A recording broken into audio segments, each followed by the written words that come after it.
Jordynne Grace, every sacrifice I've made has led to WWE. Jordynne Grace says the last 15 years of her career have all led to her living out a dream in WWE. Grace started her career wrestling on Texas-based Independence as a teenager in late 2012. She was introduced to the wider wrestling world at 2018's All-In event, where she took part in the over-the-budget Battle Royal. She signed with TNA, then known as Impact Wrestling, shortly after. During an interview with Yahoo Sports, Grace said everything she's done in her career has brought her to this point. It's what I've been working toward, I feel like, the past 15 years. Every sacrifice I've made, every win, every loss, every title I won at TNA has come down to finally being able to live my dream as a WWE champion, Grace said.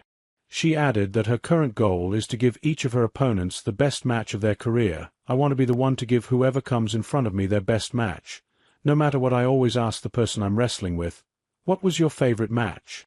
They would tell me. I'd be like, "We're going to have a better match than that.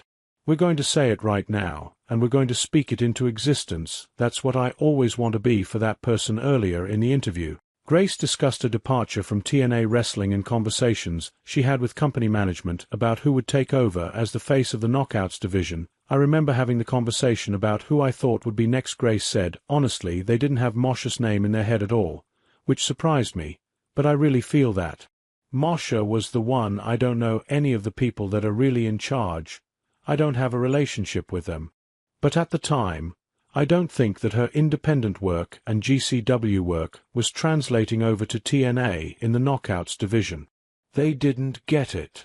It didn't click for them, but I knew how good she was, and I knew how important it was for her to be the one to be the next leader of that locker room." Grace also noted that it was dropping the Knockouts title in 2020 to Deonna Purrazzo that led to a turning point in her training. "I had just won the Knockouts championship for the first time, and Deonna Purrazzo had come over to TNA, and she won the title from me her very first weekend there. And I remember feeling so expendable and so just off-put by that. I just thought to myself, well, something has to change, because if someone can just come in here and just take my spot, I have to do something. I have to change something in order for that not to happen ever again." I actually got my first fitness coach that following week.